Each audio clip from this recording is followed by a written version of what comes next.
अलीकडील काळात राज्याच्या राजकारणात एक वेगळीच लाट आलेली दिसते।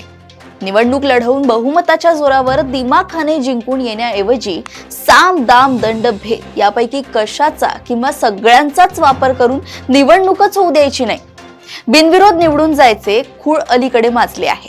हे खूळ असेच बोकाळले तर पुढच्या काळात निवडून येणाऱ्यांपेक्षा बिनविरोध ठरणाऱ्यांची संख्या अधिक असेल।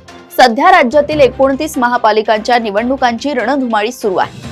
अनेक ठिकाणी सत्ताधारी युती समोर विरोधकांनी मोठे आव्हान उभे केले आहे, परंतु ही निवडणूक आपल्यासाठी अगदीच एकतर्फी आहे हे दाखवण्याचा प्रयत्न सत्ताधाऱ्यांकडून केला जातोय। असे चित्र उभे झाले तर त्याचा एक प्रभाव इतर ठिकाणीही निर्माण होतो। एक प्रकारची हवा निर्माण होते आणि त्यामुळे निवडणुका जिंकणे सोपे जाते। सत्ताधाऱ्यांकडून हे सगळे जाणीवपूर्वक केले जाते। निवडणुकीपूर्वीच विरोधकांनी माघार घेतल्यामुळे किंवा छाननीत विरोधकांचे अर्ज फेटाळल्या गेल्यामुळे अनेक उमेदवार बिनविरोध निवडून आले।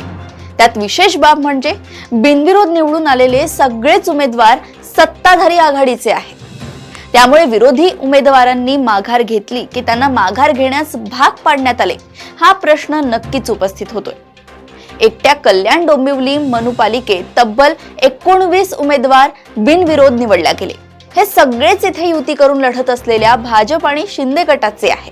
पनवेलमध्येही भाजपचे 7 उमेदवार बिनविरोध निवडले गेले आहेत। या बिनविरोध कार्यक्रमामागे पैशाचा खेळ असल्याचा आरोप मनसेच्या नेत्याने केलाय। अर्ज मागे घेण्यासाठी संबंधित उमेदवारांना 50 ते 60 लाख रुपये दिला गेल्याचा मोठा आरोप या नेत्याने केलाय। त्यात तथ्य नसेलच असे म्हणता येणार नाही। या पृष्ठभूमीवर ठाकरे गट, मनसे, काँग्रेस आणि अपक्ष उमेदवारांनी माघार का घेतली या प्रश्नाचे संयुक्तिक उत्तर समोर येणे गरजेचे आहे।